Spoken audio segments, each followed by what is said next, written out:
안녕하세요. 클릭 세상 속으로 박성우입니다. 남한 인터넷에서 많은 관심을 받은 이야기를 쉽게 풀어서 전해드립니다. 북한에는 전국 곳곳에 동상이 있죠. 대부분 김일성이나 김정일의 동상인데요. 당이 하는 일이니 김씨 일가의 동상을 세우는 걸 반대하는 사람은 없다고 하죠. 남한도 동상을 세웁니다. 대상은 주로 이순신 장군과 세종대왕 같은 사람들의 존경을 받는 역사적인 인물들인데요. 경우에 따라서는 동상을 세울지 말지를 놓고 논란이 일기도 합니다. 주로 그 인물이 과연 동상을 만들어줄 정도로 위인이냐, 이런 논란이죠. 박정희 전 대통령의 동상이 논란의 중심이 되고 있습니다. 오늘 첫 소식입니다. 이번 달 상암동에 4m 크기의 박정희 동상이 건립된다. 이 기사에는 1000여 개가 넘는 댓글이 달렸습니다. 남한 사람들은 박정희 전 대통령 동상 건립에 대해서 어떻게 생각하고 있을까요? 우선 찬성 의견입니다.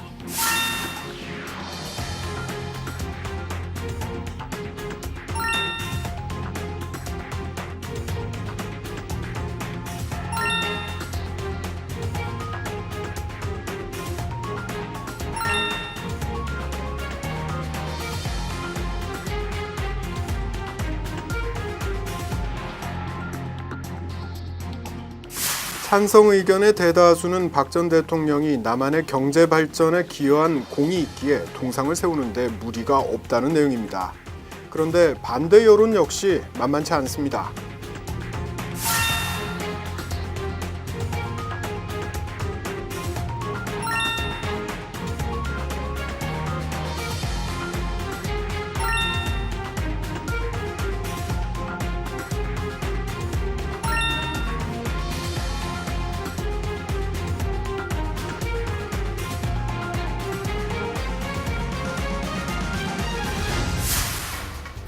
찬반 입장이 이렇게 극명하게 나뉘는 이유는 박 전 대통령에 대한 평가가 엇갈리기 때문일 겁니다. 현행 국정교과서에는 박 전 대통령이 권력을 쟁취한 1961년 5월 16일을 군사정변으로 규정하고 있습니다. 군사력을 동원해서 기존의 행정, 입법, 사법부를 무력으로 해산시키고 집권했다는 의미죠. 또한 박 전 대통령은 인권을 탄압하고 독재를 했다는 평가도 있습니다. 반면에 박 전 대통령이 집권하며 한국 경제를 크게 성장시켰다는 점을 들어 큰 업적을 남긴 인물로 보는 시각도 있습니다. 이런 시각차도 문제지만 동상을 세우기 위해서는 넘어야 될 산이 있습니다. 바로 서울시의 심의를 거쳐야 한다는 건데요.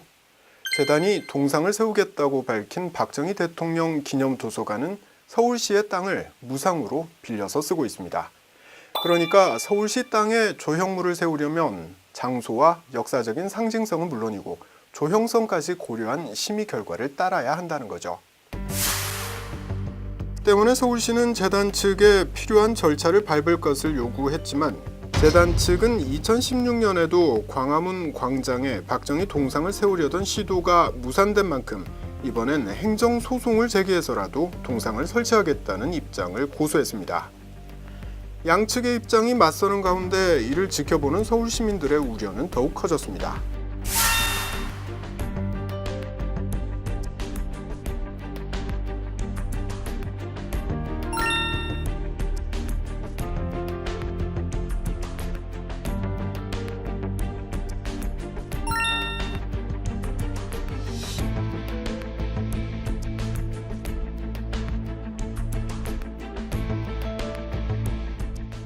상암동을 지역구로 둔 한 국회의원은 사회관계망 서비스를 통해 박정희 동상을 서울 시내 시민들의 동의 없이 마음대로 세우는 일은 결코 쉽지 않을 거라는 글을 올렸는데요. 해당 게시물은 좋아요를 1,400개 이상 받으며 200회 이상 공유되기도 했습니다. 사람들이 가장 공감했던 부분은 바로 동의라는 단어였습니다. 동상 같은 조형물을 세우기 위해선 대다수 시민들의 지지와 합의가 전제돼야 한다는 거죠. 무조건 동상을 건립하겠다는 재단과 이를 막겠다는 사람들의 첨예한 대립이 예고되는 상황. 과연 결론은 어떻게 날까요?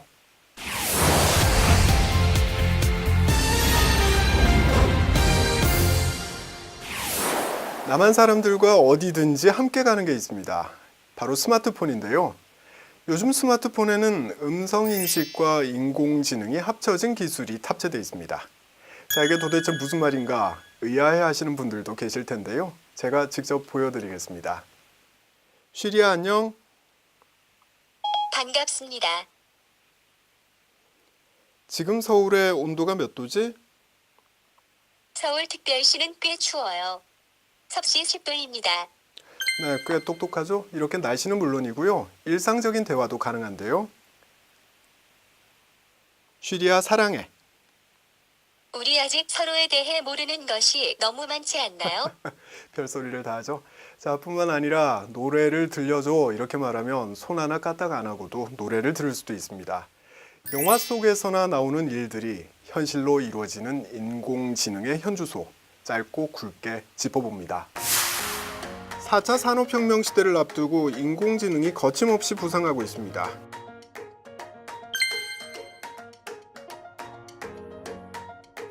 인공지능이 우리 곁에 처음 찾아온 건 스마트폰을 통해서였죠. 미국의 휴대전화 제조사인 애플이 2011년 아이폰 4S를 출시하며 쉬리를 선보인 것을 시작으로 스마트폰 회사들은 경쟁적으로 인공지능을 도입했습니다. 이후 인공지능 시장에 한 차례 변혁을 가져온 곳은 스마트폰 회사가 아니라 세계 최대 인터넷 상점인 아마존이었습니다. 아마존은 2014년 음성인식 인공지능인 알렉사를 발표하면서 $50 정도의 저렴한 인공지능 스피커 에코를 출시했는데요. 출시 2년여 만에 820만 대가 팔릴 정도로 선풍적인 인기를 끌었습니다. 가격도 싸고 생활에 편리함을 주는 인공지능 스피커는 남한 사회에서도 최근 들어 집중적으로 도입됐는데요. 2016년 SK텔레콤의 누구를 시작으로 2017년 KT의 기가지니, 네이버의 프렌즈와 웨이브, 카카오의 카카오 미니가 출시된 겁니다. 인공지능 스피커 도대체 어떻게 쓰는 걸까요?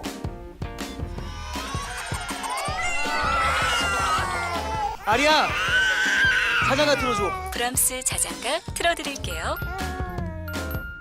이렇게 노래를 자동으로 재생하는 건 기본이고요. 아리야, 오전 7시에 알람 맞춰줘. 말만 하면 자명종 시계를 원하는 시간에 맞춰주기도 하고 아리야, 오늘 날씨 어때? 날씨까지 자동으로 검색해서 알려주는 겁니다. 피자 언제 와? 배고파. 알았어. 아리야. 배달 음식 주문도 역시 가능합니다. 9시 이후에 배달될 예정이요.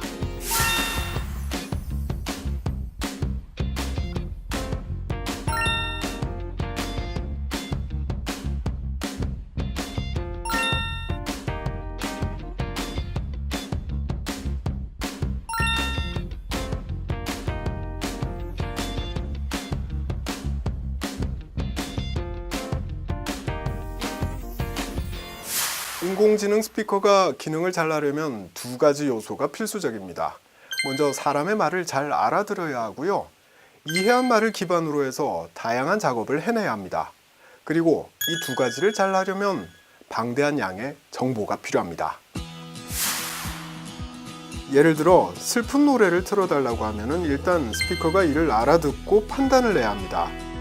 슬프다는 감정을 이해하고 노래 중에서도 8, 90년대 음악을 틀지 아니면 최신 음악을 틀지 또 어떤 가수를 선택할지를 결정해야 합니다.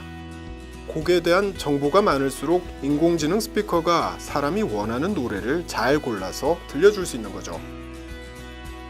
하지만 아직 초기 단계인 만큼 한계도 있습니다. 음악, 날씨, 일정 관리, 정보 검색, 텔레비전 채널 검색 이렇게 규정된 활동 이외의 영역에서 인공지능 스피커는 아직 활용성이 그리 크지 않습니다.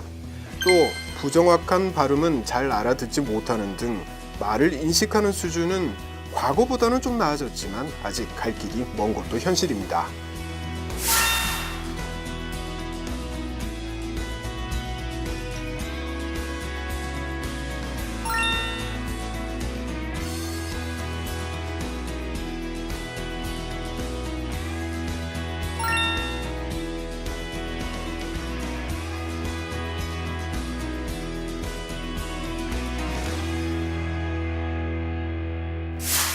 사람처럼 생각하고 학습하는 인공지능의 발달은 놀랍습니다. 덕분에 스마트폰이나 인공지능 스피커를 가진 사람들은 모두 개인 비서를 둔 셈이 됐습니다. 부자나 권력자만이 누리던 것을 시대가 변해서 이젠 누구나 가지게 된 거죠. 쉬리가 비서로서 세상에 나온 지 6년이 지났는데요. 앞으로 6년 뒤 인공지능은 또 어떻게 달라질지, 인간의 생활을 바꾼 인공지능의 내일에 세계인의 이목이 집중되고 있습니다. 지금까지 박성호였습니다. 다음 시간에 다시 뵙겠습니다.